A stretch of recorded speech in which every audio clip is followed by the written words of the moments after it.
सावधान। नमो अरिहन्ताणम् नमो सिद्धाणम् नमो आयरीयाणम् नमो वज्झायाणम् नमो लोये सवसाहुण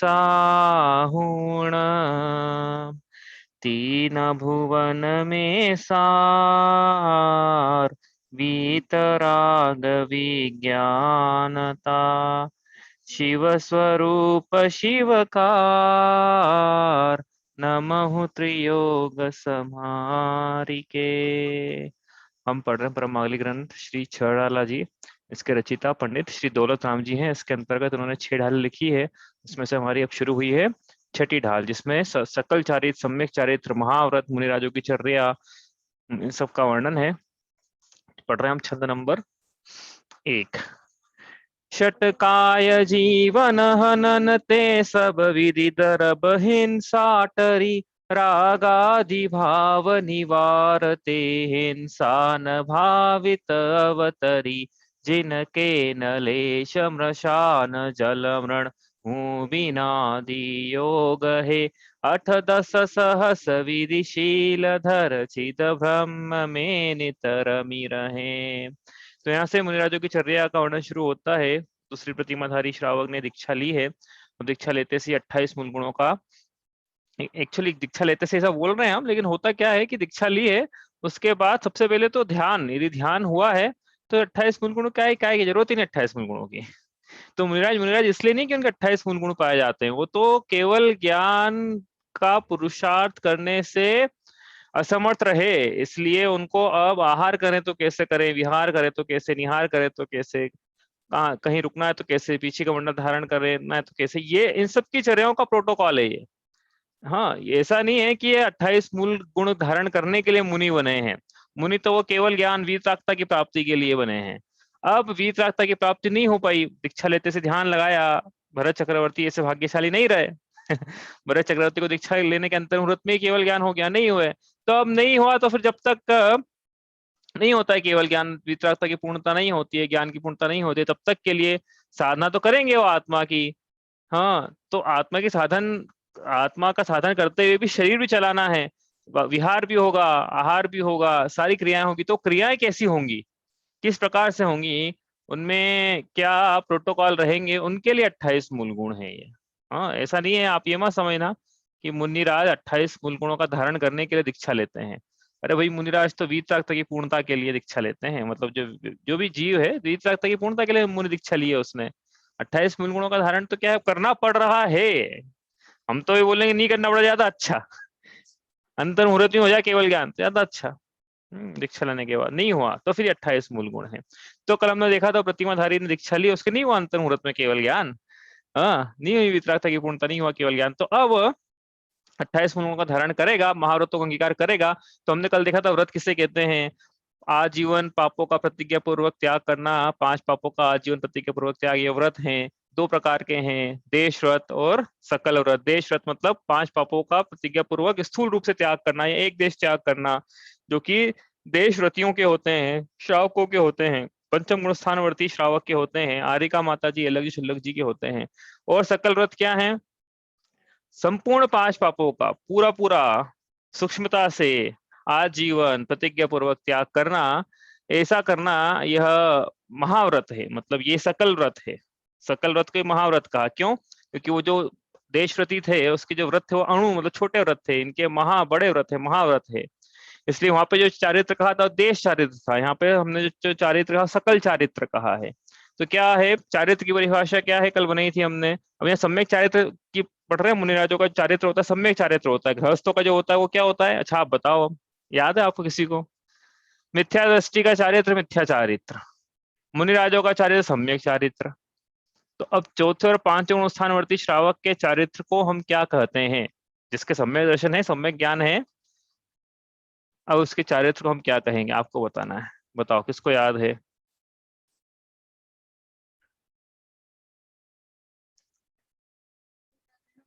हाँ, अणुव्रत है, तो मिथ्या चारित्र कहेंगे। कि सम्यक चारित्र कहेंगे या कुछ और कहेंगे? कुछ और कहेंगे तो क्या कहेंगे? हाँ, एक देश चारित्र कहेंगे हम, लेकिन वो पांचों गुण स्थानवर्ती के है। और चतुर्थ गुण स्थानवर्ती के फिर? तो ये हमने देखा था, देखो अपन ने, मेरे को याद है कि मतलब किसको अपन ने एमएस फील्ड में बिल्कुल केंद्र से बताया था कि ये मिथ्या चारित्र है, सम्यक चारित्र बीच की स्टेज को क्या है। यद्यपि देखो, पहली बात तो ये पक्की है कि जब तक सम्यक दर्शन की प्राप्ति नहीं होती तब तक चारित्र, भले ही वो 28 मूल गुणों का निर्देश पालन भी करेगा जीव, तो भी उसके चारित्र को सम्यक नहीं कहेंगे। ठीक है, सम्यक दर्शन अनिवार्यता है। अब सम्यक दर्शन हो गया है, लेकिन बहिरंग में 28 मूल गुण या जैसे मुनिराजों का चारित्र होता है ऐसा नहीं है, तो क्या उसका चारित्र सम्यक चारित्र कहलाएगा? यद्यपि सम्यक दर्शन तो है, लेकिन 5 पापों का प्रतिज्ञा पूर्वक आजीवन त्याग नहीं है। तो फिर क्या, ऐसा होने पर यदि चतुर्थ गुण स्थान है उसके, लेश मात्र भी संयम नहीं है, लेश मात्र भी संयम नहीं है, लेश मात्र भी चारित्र मोह वश लेशन संयम, तो क्या कहेंगे? वहां असंयम कहेंगे। वो हमने देखा था, असंयम कहना है वहां पे क्या चारित्र चल रहा है? असंयम चल रहा है। अब असंयम चल रहा है तो ये ऐसा नहीं चल रहा है कि रात्रि भोजन चल रहा है, हाँ, जमीकरण चल रहे हैं, ऐसा नहीं है असंयम। तो कैसा असंयम है उसकी चर्चा हमने कर ली, वापस नहीं करेंगे। और इसी प्रकार से अब यही प्रतिमाधारी होता है, जब चतुर्थ गुण स्थान से पांच गुण स्थान में प्रवेश होता है तो उसके चारित्र का सम्यक चारित्र हो जाएगा कि नहीं? उसको संयम असंयम, कि भैया कुछ विरति है और कुछ विरति नहीं है। त्रस्त जीवों के संकल्प पूर्वक का घात करने की विरति पाई जा रही है, लेकिन स्थावर जीवों के संकल्प पूर्वक घात करने की विरति नहीं पाई जा रही है। हाँ, स्त्री सेवन उदाहरण के लिए पर स्त्री का संपूर्ण त्यागी हो चुका है, लेकिन स्व स्त्री का त्यागी नहीं है। तो विरति भी है, अवृत्ति भी है, संयम भी है, असंयम भी। इसलिए पांचों स्थान संयम असंयम, एक देश संयम। हाँ, वहां पे चारित्र को हम न मिथ्या कहेंगे न सम्यक कहेंगे, कहने का मतलब ये है। चौथे गुण स्थानवर्ती और पांचवें गुण स्थानवर्ती का चारित्र कैसा होता है? न सम्यक है न मिथ्या है, ट्रांजिशन फेज में है, संयम असंयम नाम की संज्ञा पा रहा है वो। ठीक है, अब ये यहाँ पे इन्होंने अब दीक्षा ली है। अब बहिरंग में 5 पापों का पूरा पूरा त्याग है, अंतरंग में अपन ये मान रहे हैं कि 3 कछार चौकड़े का भाव हो गया है इनके, तो ये भावलिंगी संत हैं। हाँ, अब भावलिंगी संत के चारित्र को का नाम सम्यक चारित्र है यहाँ पे। तो चारित्र की परिभाषा क्या है? सम्यक दर्शन ज्ञान पूर्वक 5 पापों का पूरी तरीके से आजीवन प्रतिज्ञा पूर्वक त्याग होने के बाद जो अंतरंग में आत्मा की वीतराग परिणति है उसका नाम सम्यक चारित्र है। आत्मा के वीतराग परिणाम, उसको हमने सम्यक चारित्र कहा है। वीतरागता को चारित्र कहा है, कहने का मतलब ये है। तो पहले नहीं थी क्या वीतरागता? हाँ, तो नहीं हो गया तभी तो नहीं है, तभी तो यहाँ पे सर्वघाती प्रकृति का उदय है, वीतरागता कैसे हो सकती है? हालांकि कहने वाले ऐसा कहते हैं कि 2 कषाय चौकड़ी का अनुदय से जितनी वीतरागता होनी चाहिए उतनी है, तो उसका निषेध भी नहीं कर रहे हम, लेकिन वास्तव में वीतरागता तो जब कब कहलाएगी?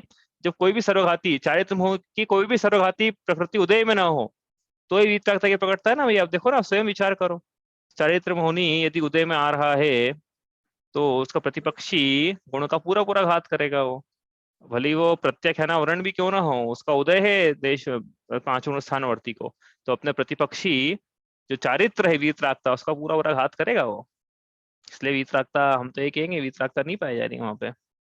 वीतरागता तो छठे सातवें मतलब मुनिराजों की होती है। कैसे होती है वीतरागता? यहाँ पे आप बोलोगे संजन कछाय चौकड़ी का उदय चल रहा है। संजन कछाय चौकड़ी देशघाती प्रकृति है, देशघाती प्रकृति अपने प्रतिपक्षी गुण का पूरा पूरा घात नहीं करती है। इसलिए यद्यपि वीतरागता तो है, लेकिन फिर भी वो दोषपूर्ण है। जिस प्रकार सम्यक प्रत्यय के उदय से सम्यक दर्शन होता है, लेकिन दोषपूर्ण होता है संजन कछाय, क्योंकि वो देशघाती है सम्यक प्रकृति, दर्शन में दोष लगाती है, पूरा पूरा नहीं होने देती है निर्मल। वैसे ये समझन कषाय चौकड़ी है, चारित्र में दोष लगाएगी लेकिन चारित्र का हाथ नहीं कर पाएगी पूरा पूरा। इसलिए वीतरागता तो मुनिराजों की होती है। ऐसी वीतरागता की प्राप्ति के लिए, क्योंकि वीतरागता को सार इसने जान लिया है, मान लिया है, फिर मंगलाचरण इसने भी करा, छड़ा लगा बहुत बार, समझ में आ गया है इसको कि वीतरागता ही सार है। वीतरागता सार जगत में जब से मैंने जाना है, इसने भी जाना है, तो फिर ठाना है उसको, फिर वीतरागता को कैसे पाना है, सब ठाना है। तो ठान लिया उसने, दीक्षा ली है। आया समझ में चारित्र किसे कहते हैं? आगे चलते हैं यहाँ से। अब ये चारित्र भी हमने देखा, देश चारित्र सकल चारित्र से भेद कर लेना आप उसके। अब यहाँ पे बात चल रही है लेकिन किसकी? मुनिराजों की। यहाँ तक तो हमने कल पढ़ लिया था, हम यहाँ से आगे चलते हैं। अब कल हमने देखा था कि ये मुनिराजों के 28 मूल गुणों की चर्चा होने वाली है यहाँ पे फर्स्ट हाफ में। तो 28 मूल गुणों में, मूल गुण किसे कहते हैं? जो प्रमुख नियम होते हैं, जो गुणों में मूल होते हैं, जिनके बिना मुनि बना नहीं होता है। 28 मूल गुणों में से एक भी मूल गुण कम हो जाएगा तो मुनि बना नहीं कहलाएगा। अरिहंत के 46 मूल गुणों में से एक भी कम हो जाएगा तो अरिहंत बना कहलाएगा क्या?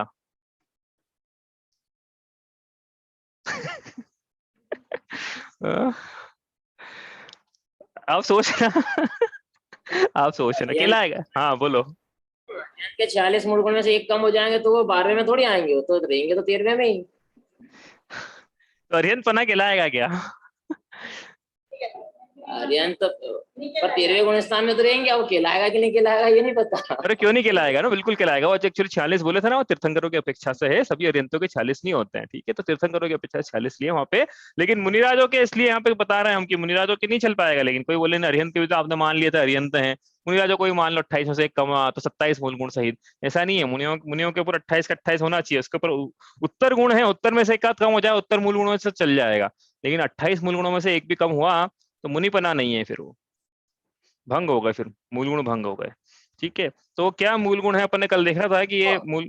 हाँ। अभी करना तो रहेगा ना, वो उनका गुण स्थान चेंज हो जाएगा ना।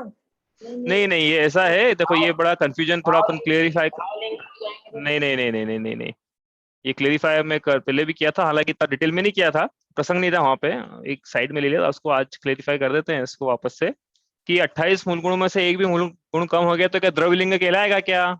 ये प्रश्न है इनका। भावलिंग तो हमने मान लिया कि नहीं है, द्रव्यलिंग कहलाएगा क्या? तो सुनो भैया, द्रव्यलिंग तब कहलाता है जब 28 मूल गुणों का निर्विचार पालन होता है, और साथ में या तो सम्यक दर्शन नहीं है। ये सम्यक दर्शन मतलब या तो अनंतानुबंधी का उदय चल रहा है, या फिर अंतानुबंधी का अनुदय चल रहा है लेकिन अप्रत्याख्यान का उदय चल रहा है, या फिर अनुदय अनंतानुबंधी अप्रत्याख्यान का अनुदय चल रहा है लेकिन प्रत्याख्यान का उदय चल रहा है। कहने का मतलब है कि छठे गुण स्थान में नहीं है ना, छठे सातवें में नहीं है, लेकिन 28 गुणों का निर्विचार पालन कर रहे हैं, तो ऐसे मुनिराज को हम द्रव्यलिंगी मुनिराज कहते हैं। अब यदि किसी के 28 मूल गुणों में से एक आध कम हो गए तो फिर वो द्रव्यलिंग पना भी खत्म हो गया वहां पे। ये तो फिर मैं बोलूँ कि मैं भी देखो, मैं भी मुनिराज हूँ यहाँ पे, अब मेरा वो नग्नता नाम का जो मूल गुण था ना मेरा, वो खत्म हो गया। लेकिन लेकिन आप मेरे को नमोस्तु बोलना कल से। मैं द्रव्यलिंग है मेरा। ऐसा हो जाएगा, समझ में आ रही ना बात? तो द्रव्यलिंग पना भी खत्म हो गया ना, एक आध मूल गुण खत्म हो गया तो द्रव्यलिंग पना खत्म हो गया वहां। तो द्रव्यलिंगी उनको कहेंगे जो कि जिनके तीन कषाय चौकड़ी का अनुदय नहीं है, किसी का उनमें तीन में से एक या दो का या तीनों का ही उदय चल रहा है, साथ में इनके 28 मूल गुणों का निर्विचार पालन चल रहा हो, उनके द्रव्यलिंग पना है। तो कहने का मतलब समझ में आया ना? अरे भाई वो ऊपर ने पढ़ी थी ना पंक्ति, मुनि व्रतधार अनंत बार ग्रेवेक उपजाए, वो इन्हीं मुनिराज के लिए, द्रव्यलिंगी मुनिराज के लिए लिखी है वो पंक्तियां, कि उन्होंने 28 मूल गुणों का निर्विचार पालन किया लेकिन सम्यक दर्शन नहीं था उनके। और हम तो ये भी कह रहे हैं कि सम्यक दर्शन हो भी भले ही, लेकिन अप्रत्याख्यान आवरण का उदय चल रहा हो तो भी द्रव्यलिंग पना, प्रत्याख्यान का उदय चल रहा हो तो भी द्रव्यलिंग पना। तो तीन कछाय चौकड़ी का अनुदय हो और मात्र संयोजन का उदय हो, और बहिरंग में जब ऐसा होता है तो 28 गुणों का निर्विचार पालन होता ही है, ऐसा चल रहा है तो उनके भावलिंग पना है। समझ में आ गई ना बात? आई, चलो आगे चले। तो ये इस प्रकार से 28 में से एक गया तो 0 बचे। मुनि नहीं बचे अब, क्या कहने का मतलब ये है ना? अब यहाँ पे चर्चा आ रही है किनकी, 5 महाव्रतों की। सबसे पहले एक एक पंक्ति में, अब जैसे से आगे बढ़ते जाएंगे एक एक मूल गुण की चर्चा यहाँ पे आती चली जाएगी। तो सबसे पहले जैसे हमने यहाँ पे चर्चा करी थी 5 अणुव्रतों की, जैसे सबसे पहले यहाँ पे चर्चा आ रही है 5 महाव्रतों की। पाप का, 5 पापों का त्याग, 5 पापों के नाम बच्चों को भी याद है ये तो भाई, हिंसा, झूठ, चोरी, कुशिल, परिग्रह। एक एक पाप का पूरा पूरा त्याग करेंगे तो एक एक महाव्रत का नाम पाएंगे। जैसे हिंसा का पूरा पूरा आजीवन प्रतिज्ञा पूर्वक त्याग, पूरा पूरा लगाया ना, तो देखते अपन ने क्या क्या लगाया, वो रिवाइज करेंगे थोड़ा सा ज्योति ढाल का, क्योंकि जो पांचों पाप जो है ना वहां पे भी पढ़े थे, उनका रिवीजन कैसे त्याग होता भी पढ़ा था, वापस यहाँ पढ़ना है, लेकिन ये संपूर्ण रूप से पढ़ना है, थोड़ा अंतर भी है थोड़ा रिविजन भी है। तो अब हिंसा का पूरा पूरा त्याग करेंगे, तो हिंसा का त्याग हुआ तो क्या हुआ, कौन सा व्रत हुआ? अहिंसा महाव्रत। झूठ का पूरा पूरा त्याग करा, सत्य महाव्रत। चोरी का पूरा पूरा त्याग करा, अचौर्य महाव्रत। कुशील का पूरा पूरा त्याग करा, ब्रह्मचर्य महाव्रत। और परिग्रह का पूरा पूरा त्याग करा, तो परिग्रह, आगे बोलो, परिग्रह, परिग्रह महाव्रत, परिग्रह परिमाणानुव्रत, परिग्रह त्याग महाव्रत। ठीक है, ऐसा 5 पाप, 5 पापों के त्याग से 5 महाव्रत। ठीक है, अभी पांच पाप, ये 5 महाव्रत जो है ये 28 मूल गुणों में है। तो 28 मूल गुणों में से 5 महाव्रत है, बाकी 23 की चर्चा भी आगे आएगी। अभी तो अपन 5 महाव्रतों की चर्चा प्रारंभ कर रहे हैं यहाँ पे। ठीक है, अब आगे चलें यहाँ से। ठीक है, इतना तो क्लियर है ना। पाप किसे कहते हैं, बताओ, पाप की परिभाषा याद है किसी को?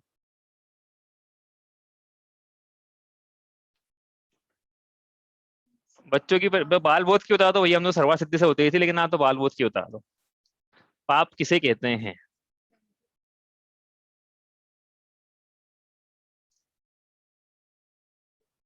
नहीं याद है किसी को? दुख के कारण बुरे कार्य, इसे पाप कहते हैं। परिभाषा बाल बोध की परिभाषा है ये, दुख के बच्चों को याद कराने ना परिभाषा, पाप किसे कहते हैं? परिग्रह, परिग्रह को अपरिग्रह भी बोल सकते, अपरिग्रह महाव्रत भी बोल सकते हैं। हाँ, अपरिग्रह महाव्रत भी बोल सकते हैं ना। परिग्रह अपरिग्रह, त्याग, हाँ। हाँ, परिग्रह त्याग है या अपरिग्रह दोनों कह सकते हैं आप। अब मैं क्या बोल रहा था, हाँ, पाप किसे कहते हैं? पाप किसे कहते हैं? दुख के कारण बुरे कार्य। ये बाप बच्चों को परिभाषा याद करानी है, हमने भी इसे याद की थी, दुख के कारण बुरे कार्य, इसे पाप कहते हैं। दूसरी परिभाषा ये है, जो जीव की शुभ से रक्षा करता है उसे पाप कहते हैं। जो शुभ से, शुद्ध से, धर्म से जीव को बचा के रखता है उसे पाप कहते हैं। सर्वासिद्धि में लिखे आचार्य पूज्यपाद स्वामी। तो ये पाप कितने होते हैं? पाप, पाप की परिभाषा पूछे तो ये मन हिंसा झूठ चोरी कुछ लोग को पाप बोलते हैं, तो भेद है पाप के। ठीक है, पाप के भेद कितने हैं ये बताया, जो वो 5 पाप के भेद हैं। ठीक है, इसमें सबसे पहले हिंसा, हिंसा महापाप, इसकी यहाँ चर्चा है। आपको बताना है भैया, वही सब रिवीजन चल रहा है, तो क्या है चौथे ढाल में पढ़ लिया था हमने, उसका रिवीजन चलेगा 5 पापों का। तो हिंसा किसे कहते हैं बताओ अब, याद है किसी को? हाँ, ऐसा कुछ है, याद है किसी को? हिंसा, हिंसा किसे, कोई अलग और हिंसा, अहिंसा परमो धर्म के सुनने वालों, बोलने वालों, मानने वालों, हिंसा की परिभाषा पूछिए आपसे। हाँ, हाँ, इसी कुछ है, याद नहीं आ रहा लेकिन स्व और पर के परिणामों को संश्लेषित करना। हाँ, स्व और पर के परिणामों को संश्लेषित करना, शॉर्ट में तो यही है, स्व और पर के परिणामों को संश्लेषित करना। कैसे संश्लेषित करना? कृतकारिता अनुमोदना, क्रोध, मान, माया, लोभ, इनके वशीभूत होकर मन वचन काय से, संभ्रम समारंभ आरंभ से, 108 प्रकारों से हाँ, 108 प्रकार की हिंसा के त्यागी होते हैं मुनिराज, इसलिए 108 प्रकार की हिंसा के भेद हैं ये। 108 प्रकार से स्व या पर के परिणामों को संश्लेषित करना, ये इसे हिंसा कहते हैं। ठीक है, ये तो अपने परिभाषा वहां पढ़ी थी। अब ये हिंसा के कितने भेद हैं ये बताना है आपको। बता दिया अभी, भाव हिंसा और द्रव्य हिंसा। अब आपको बताना है द्रव्य हिंसा किसे कहना है, अब भाव हिंसा किसे कहते हैं बताओ।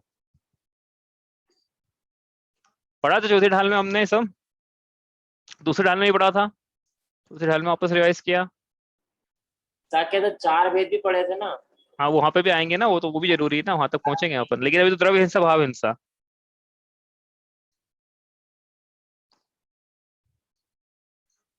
द्रव्य हिंसा, अरे ये तो बहुत बेसिक चीजें हैं, ये बाल बोध की परिभाषा बता दो कम से कम हाँ, किसी किसी के स्व और पर के परिणामों को संश्लेषित करना के भाव करना, उसे भाव हिंसा। और किसी को मारना ही है, वो द्रव्य हिंसा होगी। हाँ, मतलब द्रव्य हिंसा के भाव करना भाव हिंसा कहलाएगा।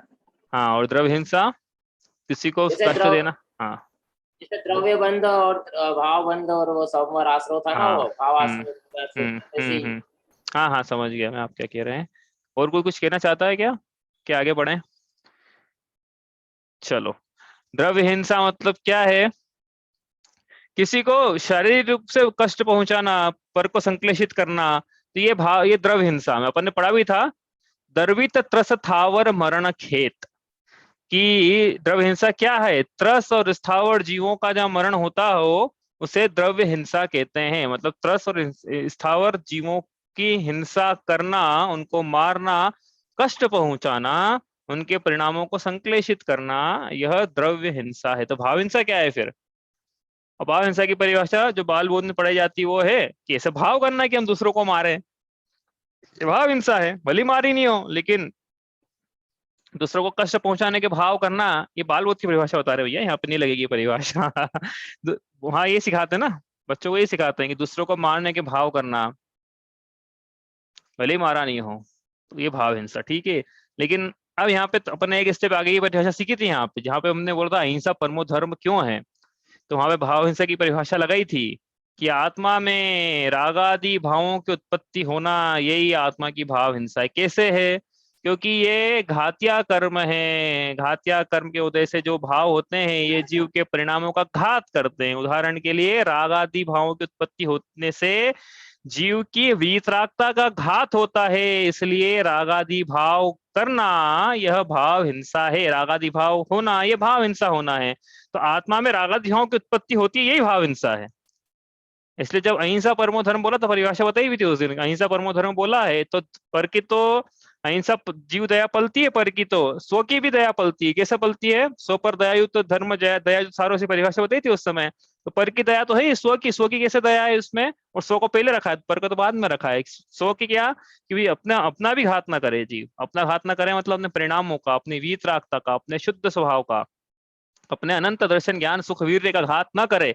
यदि कर रहा है तो स्वयं का स्वयं घात, स्वयं अपना घात कर रहा है, मतलब आत्मा इन सब विकारी भावों से घाता जा रहा है। और कौन कर रहा है? ये तो स्वयं कर रहा है, यह जीव स्वयं कर्षण कर, कषायों से अपनी आत्मा का घात स्वयं कर रहा है, ठीक है। तो ये भाव हिंसा की परिभाषा है, आत्मा में रागादि भाव की उत्पत्ति होना भाव हिंसा, और पर त्रस या स्थावर जीवों को कष्ट पहुंचाना यह द्रव्य हिंसा है, ठीक है। क्यों बोल रहे हैं परिभाषा? क्योंकि लगी पहली पंक्ति में लिखा है, वहां पे पहली पंक्ति में आने वाली परिभाषा इसलिए लिखा है। द्रव्य हिंसा भी लिखा है पहली पंक्ति में, भाव हिंसा भी लिखा है, मतलब पहली पंक्ति में द्रव्य, दूसरी पंक्ति में भाव है, ऐसा लिखा हुआ वहां पे। तो परिभाषा भी क्लियर हो जाए अपने को, तो अपन आगे चलेंगे यहाँ से। अब आगे चले, पंक्ति का अर्थ करें, उसके पहले एक चीज और समझना पड़ेगी अपने को, जो भी बताइए ना भैया ना, वो चीज समझना पड़ेगी। क्या कि जब हमने अहिंसाणु व्रत पढ़ा था तो वहां पे कंपेयर भी कर लेना आप, तो आपको अंडरस्टैंडिंग क्लियर हो जाएगी। अहिंसाणु व्रत में त्रस जीवों की हिंसा का, संकल्प पूर्वक त्रस जीवों की हिंसा का पूरा पूरा घात था, और व्यर्थ में स्थावर जीवों की हिंसा का घात था। और साथ में ये भी लिखा था, तीन चीजें थी उसमें, तीन लाइनें लिखी थी अपन ने कि व्यर्थ में स्थावर जीवों की हिंसा ना करेंगे, संकल्प में संकल्प पूर्वक त्रस जीवों की हिंसा ना करेंगे, नहीं करेंगे, और शेष तीन प्रकार की हिंसाओं के लिए, स्थावर जीवों की हिंसा के लिए भी यत्नाचार पूर्वक प्रवृत्ति करेंगे, मतलब हमारे परिणाम जो बचाने के रहेंगे। लेकिन आरंभी उद्योगी विरोधी हिंसा करने में यदि जीवों का घात हो भी जाता है यत्नाचार पूर्वक करते हुए, तो अहिंसाणु व्रत में दोष नहीं है। वो दोष तो है लेकिन अहिंसाणु व्रत फिर भी भंग नहीं हो जाएगा वैसा होने से, यत्नाचार पूर्वक करी हिंसा तो, ठीक है। यहाँ हमने पढ़ा था क्या थी, तीन चार हिंसा पढ़ी थी, संकल्पी हिंसा, आरंभी हिंसा, औद्योगिक हिंसा, विरोधी हिंसा, चार चार प्रकार की हिंसाएं पढ़ी थी। संकल्प पूर्वक हिंसा मतलब कि जहां हमने संकल्प पूर्वक संकल्प ही कर लिया कि हम तो इसका इसका घात करेंगे, तो जहाँ संकल्प, जहाँ परिणाम ही मारने के हों, कष्ट पहुंचाने, क्योंकि हम तो संकल्प, हम तो घात करेंगे, हम तो कष्ट पहुंचाएंगे, हम तो मारेंगे ही, ये जो परिणाम है ये संकल्प हिंसा के परिणाम है, ठीक है।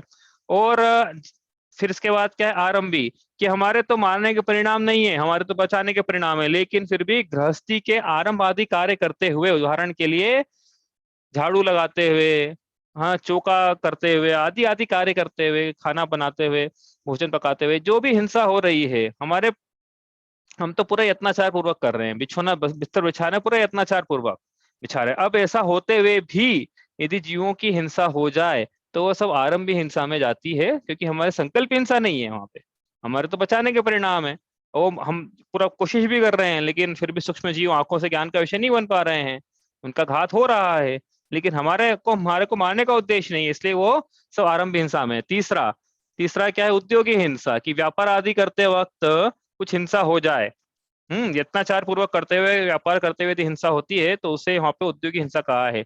हमने स्पष्ट किया था वहां पे कि ऐसा होने पर ऐसा मत समझ लेना कि किसी का चमड़े का उद्योग और बोले कि हमारे तो उद्योगी हिंसा है। भाई हिंसा में, व्यापार में हिंसा होना अलग बात है और हिंसा का व्यापार होना ये अलग बात है ना। वहां पे स्पष्ट किया था, इसको आपस नहीं खोलेंगे विषय। हिंसा का व्यापार होना ये तो संकल्पी हिंसा हो गई, व्यापार में हिंसा होना, यत्नाचार पूर्वक व्यापार करा फिर भी हिंसा हो गई, तो ये उद्योगी हिंसा में आएगा, ठीक है। और चौथी है विरोधी हिंसा। विरोधी हिंसा मतलब कोई हमारे देव शास्त्र पे, धर्म पे, धर्मायतनों पे, साधर्मियों पे, राष्ट्र पे यदि कोई आक्रमण करता है तो फिर उसका यदि हमें सामर्थ्य है तो हम उसका प्रतिकार करते हैं, और प्रतिकार करते वक्त क्षत्रिय जैन समाज तो प्रतिकार करें, और प्रतिकार करते वक्त यदि कोई हिंसा होती है उसकी, तो वो सब विरोधी हिंसा में आता है, जिसका इसको त्याग नहीं है, श्रावक को त्याग नहीं है। ठीक है, तो श्रावक के किसका त्याग और किसका त्याग नहीं है? संकल्पी हिंसा का पूरा पूरा त्याग है उसके। त्रस जीव, अब स्थावर की बात नहीं करना है यहाँ पे, त्रस जीवों की बात करेंगे। त्रस जीवों की संकल्प हिंसा का पूरा पूरा त्याग है, और आरंभी, उद्योगी और विरोधी हिंसा का त्याग नहीं है। यत्नाचार जरूर करता है, लेकिन त्याग नहीं है। इन तीनों में त्रस जो जीवों की हिंसा है उसका त्याग नहीं है। समझ में आई ना बात की? लिखे हैं इसको, त्रस जीवों की संकल्प पूर्वक हिंसा का पूरा पूरा त्याग है, लेकिन त्रस जीवों की उद्योगी, आरंभी और विरोधी हिंसा का इसके त्याग नहीं है। बस यत्नाचार पूर्वक प्रवृत्ति है, उसमें यदि हिंसा हो भी जाए तो अहिंसाणुव्रत में दोष के अर्थ नहीं है। इतनी बात समझ में आ गई, तो आगे चलते हैं। अब ये थोड़ा समझना जरूरी था, तो ये समझ में आएगा अहिंसाणुव्रत। अभी अपन ने समझा है अहिंसाणुव्रत, अब समझना अहिंसा महाव्रत। ठीक है, तो अभी जो समझा अपन ने पिछले 2-3 मिनट में, ये सब अहिंसाणुव्रत था। त्रस हिंसा को त्याग, व्रथा थावर न सहारे, ये पंक्ति थी वहां पे, वो करी हमने। ठीक है, ये अहिंसाणुव्रत की पंक्ति है। अब यहाँ पे जो शुरू की 2 पंक्तियां लिखी है, इसको वापस पढ़ते हैं। इसमें अहिंसा महाव्रत की चर्चा है, सिर्फ 2 पंक्तियां पढ़ेंगे, ऊपर 2 चरण पढ़ के। षटकाय जीवन हनन ते सब विधि दरब हिंसा टरी, प्रागादि भाव निवारते हिंसान भावित अवतरी। इसका अर्थ करते हैं हम। षटकाय, अहिंसा महाव्रत की चर्चा चल रही है यहाँ पे। किसकी चर्चा चल रही है? अहिंसा महाव्रत। ठीक है, तो षटकाय, 6 कायों की जीवों की हिंसा। 6 काय को, क्या आप 6 काय के जीवों को न हननते, 6 काय के जीवों का हनन नहीं करते हैं, मतलब उनका घात नहीं करते हैं। और इस प्रकार से वे सब विधि दरब हिंसा टरी, सभी प्रकार से दरब हिंसा, द्रव्य हिंसा के त्यागी होते हैं। कौन? मुनिराज। मतलब क्या लिखा है? द्रव्य हिंसा के त्यागी होते हैं। कैसे होते हैं मुनिराज? 6 काय के जीवों की हिंसा के त्यागी होते हैं, इस प्रकार द्रव्य हिंसा के पूरे पूरे त्यागी। अब भाई जो जीव है वो काय के अंदर ही पाया जाएगा ना। अब 6 काय के जीवों के नाम आ गए, तो 6 काय के जीवों की हिंसा नहीं करते हैं, मतलब द्रव्य हिंसा के पूरे पूरे त्यागी। लेकिन अब बच गई कौन सी? भाव हिंसा। भाव हिंसा बची है ना। क्या थी भाव हिंसा? आत्मा में रागादि भाव की उत्पत्ति होना। ये परिभाषा लगाना, ये मत लगाना कि दूसरों को मारने के परिणाम होना आत्मा, वो मत लगाना परिभाषा। हाँ, वो तो बच्चों को सिखाते हैं परिभाषा, तो उनको रागादि भाव समझ में नहीं आए तो उनको फिर ऐसा कि दूसरों को ऐसा बुरा मत सोचो, जैसे ना होता है बुरा मत, दूसरों के बारे में बुरा मत सोचो, ये बच्चों को पढ़ाया जाता है। लेकिन वास्तव में तो क्या है? भाव हिंसा, आत्मा में रागादि भाव की उत्पत्ति होना। और दूसरों को बुरा में बुरा सोच रहे हैं तो उसका मतलब आत्मा में द्वेष की उत्पत्ति हो ही रही है ना, वो आई है ना, गर्भित हो गया हो तो उसमें। तो अब द्रव्य हिंसा के तो पूरे पूरे त्यागी हैं मुनिराज। अब भाव हिंसा, तो यहाँ लिखा है रागाति भाव निवारते, जो रागाति भाव है उनका भी निवारण करते हैं। और इस प्रकार हिंसा न भावित, मतलब हिंसा भावों में भी न अवतरित होती, नहीं रहती है। मतलब क्या है कि मुनिराज रागादि भावों का भी त्याग करते हैं, इसलिए वो भाव हिंसा के भी पूरे पूरे त्यागी होते हैं। शॉर्ट में ये है कि मुनिराज द्रव्य हिंसा के और भाव हिंसा के पूरे पूरे त्यागी होते हैं। द्रव्य हिंसा के त्यागी मतलब कैसे है कि 6 कायों के जीवों की हिंसा के त्यागी, मतलब द्रव्य हिंसा के त्यागी। और आत्मा में राग द्वेष की उत्पत्ति नहीं होती है, राग द्वेष के त्यागी, इसलिए भाव हिंसा के त्यागी। इस प्रकार हिंसा के पूरे पूरे त्यागी होने से उनके पहला अहिंसा महाव्रत नाम का मूल गुण होता है। यही बात समझ में। अब इसमें आप प्रश्न पूछा, इसके पहले मैं एक्सप्लेन कर दूं, उसके बाद आप प्रश्न पूछना एंड में, कि आप बोलोगे कि ऐसा ऐसा कैसे, ऐसा ऐसा कैसे। पहले समझ ले पूरा, उसके बाद आप प्रश्न रख ले तैयार, अपन प्रश्न करेंगे फिर बाद में, आज नहीं तो कल करेंगे। ठीक है, अब पहले अपन तो सामान्य अर्थ खोला है, अपन ने इसको थोड़ा विशेष देखते हैं इसमें क्या क्या कहना चाह रहे हैं। पहली बात लिखा षट काय, षट मतलब 6, काय मतलब शरीर। हाँ, काय मतलब शरीर, यहाँ व्युत्पत्ति निकालना था काय की ना, यहाँ से निकालो ना अपन। तो काय मतलब जो मिलकर बना होता है ना परमाणुओं से, उसको काय बोलते हैं। अस्थि काय है ना, 5 पंचास्थि काय। तो वो मतलब प्रदेश, अनेक प्रदेशात्मक है। तो ऐसा काय, ये शरीर जो है ना, ये अनेक प्रदेशात्मक अलग अलग परमाणु से मिलकर बना हुआ होता है। क्या भेद विज्ञान करा ना, इस परमाणु में कहाँ पर हूँ बताना है आपको, सोचना विचार करना कि इन परमाणुओं में मेरा अस्तित्व कहाँ पर है। मेरा अस्तित्व है ही नहीं इन परमाणुओं में। भैया आज जो परमाणु जुड़े हैं मेरे साथ, 9 कर्म वर्गणाएं जो ग्रहण करी हैं, वो प्रति समय जीर्ण शीर्ण भी तो हो रहे हैं। श्रियंते शरीरा, परिभाषा शरीर की, जो क्षीणता को प्राप्त होता है वो शरीर है। हाँ, तो ये जो काय शब्द बोला है यहाँ पे, अनंत पुद्गल परमाणुओं का समूह है ये, जो हमने खाया ना रोज, मतलब जो खाते हैं, जब जन्म हुआ 3 किलो के थे, आज 70-80 किलो के हैं, तो बचा हुआ जो काया कहाँ है 67 किलो, ये रोज खाते थे हम, थोड़ा थोड़ा लगता है क्या? अरे भाई ऐसे ही हंसने वाले, सही में ऐसे ही हुआ है। जो हम रोज खा रहे थे थोड़ा थोड़ा लगता है क्या शरीर में? मान लो मैंने 250 ग्राम खाया, मान लो 10 ग्राम लगा रोज, तो 10 ग्राम बढ़ता है क्या रोज? जो भी आप रेशो निकाल लेना कितना है। तो जब वो भोजन खाया था वो 10 ग्राम, तो खाने के पहले वो मैं था क्या? खाने के पहले तो मैं कह नहीं सकता ना कि जैसा गेहूं हम खा रहे हैं मुंह में, रोटी का घास बनाया मुंह में रखा, तो रोटी का घास जो बनाया है वो मैं हूं क्या? ये तो मिथ्या दृष्टि बोलेगा कि वो मैं नहीं हूँ। अच्छा, मुंह में रखते से फिर वो मैं हो जाऊंगा क्या? आपको सोचना, विचार करना कि वो मैं कब होऊंगा। वो कभी नहीं होऊंगा मैं। मतलब शरीर जो बन गया है 67.5 किलो का, उसमें मेरा पना तो कहीं था ही नहीं उस शरीर में। और जो 3.5 किलो भी माता के घर में बना है, वो भी माता खाए चर परा वहां से बना है वो तो। वहां पे नो कर्म वर्गणा जो ग्रहण करी है जीव ने, मतलब इस शरीर में, शरीर के परमाणु वो मेरी सत्ता का ही नहीं है। बात तो प्रसंग अपना निकाल लिया है, हालांकि प्रसंग था नहीं यहाँ, तो प्रसंग अपना क्या है, षट काय जीव न हननते। ठीक है, तो 6 काय के जीवों की हिंसा, यहाँ प्रसंग है 6 काय, 6 प्रकार की काय। ये कौन कौन से 6 प्रकार की काय है? तो बड़ा आसान है, 1 इंद्रिय, 2 इंद्रिय, 3 इंद्रिय, चतुरेंद्रिय, असंगी पंचेंद्रिय और संगी पंचेंद्रिय। हो गई 6 प्रकार की काय। नहीं हुई, चावल नहीं हुई। तो क्या है फिर? हाँ वो है भैया, 6 काय, मत लगा लेना इंद्रियों से। 6 काय आज के स्थावर, हाँ, 5 स्थावर और बस एक और तरस। 1 त्रस। हाँ, तो निकसी भूमि जल पावक भयो, पवन प्रत्येक वनस्पति थयो। छड़ाला में पंक्ति थी पढ़ी, छड़ाला में अपन ने पंक्तियां पढ़ी थी। ये 5 काय के जीव हो गए। ये कौन कौन से? पृथ्वी कायिक, जल कायिक, पृथ्वी जल, अग्नि कायिक, वायु कायिक, वनस्पति कायिक। जैसे 5 काय तो ये हो गए, 5 कायिक जीव हो गए, और जो उनके शरीर उसको काय कहा है यहाँ पे। और एक त्रस कायिक, जो जिनकी अंतर क्या है स्थावर और त्रस में, अपन ने वहां किया था, त्रस और स्थावर में क्या अंतर है, क्या अंतर है? तो आपको अंतर समझ में नहीं आया ना, तो बड़ा आसान है, चलो बताओ। कुछ नहीं है, स्थावर जिसके स्थावर नाम कर्म का उदय है वो स्थावर जीव, जिसका त्रस नाम कर्म का उदय है त्रस जीव। एग्जाम में प्रश्न आ जाए तो एक पॉइंट तो बना ही देना, हर जगह बना देना ये पॉइंट। एक इंद्रिय 2 इंद्रिय में क्या अंतर है? जिसके 1 इंद्रिय जाति नाम कर्म का उदय है वो 1 इंद्रिय, जिसके 2 इंद्रिय जाति नाम कर्म का उदय है वो 2 इंद्रिय। एक एक एक उत्तर तो ये बनता है यहाँ पे। और दूसरा क्या है, वापस दूसरा क्या है कि स्थावर जीव जो होते हैं वो, उनमें रक्त नहीं होता। उनका जो शरीर है, वो शरीर की रचना है, उसमें रक्त नहीं है, लहू नहीं है, हड्डी नहीं है, इस प्रकार की रचना जो होती है। जिनका भोजन जो है सिर्फ रस का निर्माण करता है, रक्त का निर्माण नहीं करता है, ऐसे जीव जो है स्थावर है। और जो जिनमें रस का भी निर्माण होता है, ऐसे त्रस जीव है।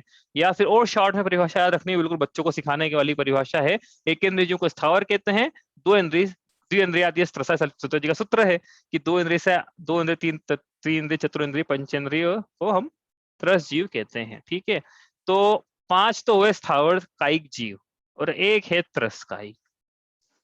अब आप बोलो कि ये तो बड़ी नाइंसाफी हो गई त्रसों के साथ में, पूरे त्रसों को एक ही बंडल बना के एक ही ग्रुप में कर दिया, और जो स्थावर थे उनको तो सेग्रीगेट कर दिया। हाँ? नाइंसाफी नहीं हो गई त्रस के साथ में?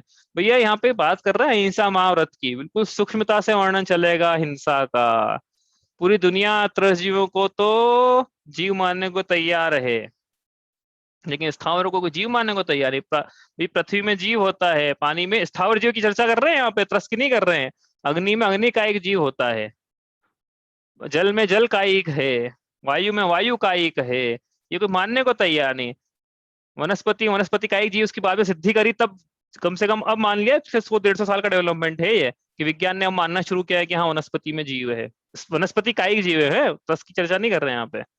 तो बाकी 4 में भी जीव है, तो कोई मानने को तैयार नहीं, इसलिए अलग से कि भैया इनमें भी ये भी जीव है, इनकी भी रक्षा करना है, इसलिए अलग से लिखा 6 काय के जीवों की हिंसा का त्याग।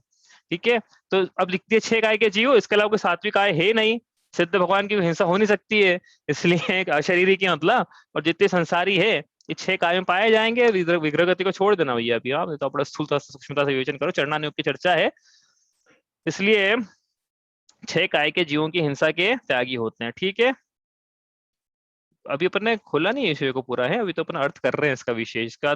भावार्थ कर रहे हैं, इसका विशेषार्थ और अलग से करेंगे यहाँ अपन, क्योंकि उनको पता है कि प्रश्न होंगे अभी कैसे हो सकता है 6 काय के जीवों की हिंसा के त्यागी। देखते हैं अभी आगे पढ़ते हैं। अभी तो इस प्रकार सब प्रकार से द्रव्य हिंसा की परिभाषा लिख दी, मतलब उन्होंने एक तरह से यहाँ पे कि द्रव्य हिंसा मतलब क्या है, 6 काय के जीवों की हिंसा करना यह द्रव्य हिंसा है। परिभाषा यही लिख दी उन्होंने द्रव्य हिंसा की परिभाषा। और ये परिभाषा पहले भी लिखी थी, वो नई नहीं लिख दी यहाँ पे, पहली परिभाषा पहले दूसरे ढाल में लिखी थी ये। रागादि भाव हिंसा समेत दर्वित त्रस थावर, तो वहां पे उन्होंने त्रस और स्थावर ये लिखा था, यहाँ पे वही उसको थोड़ा फैला दिया 6 काय के जीव। तो त्रस या स्थावर जीवों की हिंसा करना द्रव्य हिंसा है, या फिर 6 काय के जीवों की हिंसा करना ये द्रव्य हिंसा है। इसके त्यागी होते हैं मुनिराज, इस प्रकार से द्रव्य हिंसा का पूरा पूरा त्याग है। आगे रागादि भाव, अब रागादि भाव में क्या कौन कौन से रागादि भाव लगाना है इसमें, आप बोलोगे ऐसा कैसे संभव है, रागादि भाव के तो वीतरागी हो गए क्या, समझते हैं इसको। बाकी पहले अपन अर्थ कर ले, रागादि भाव में क्या लेना है अपने को, रागादि भाव में जब रागादि भाव बोला ना सारे भाव ले लेना। देखो मिथ्या दर्शन मोह की का जो मिथ्या नाम की प्रकृति है उसके उदय का तो त्याग अनुदय पहले ही करवा लिया था। भले ये क्षयिक सम्यक दृष्टि ना हो, भले छाया क्षमिक सम्यक दृष्टि हो, लेकिन इनके अब मिथ्या दर्शन नहीं चल रहा है। हाँ, तो उसका तो त्याग हो गया। लेकिन यहाँ पे जब चारित्र की चर्चा चलेगी तो चारित्र मोह के उदय की चर्चा चलना है। उस चारित्र मोह के उदय में भी हमने अभी तक 3 कषाय चौकड़ी का इनको अनुदय करवा लिया है।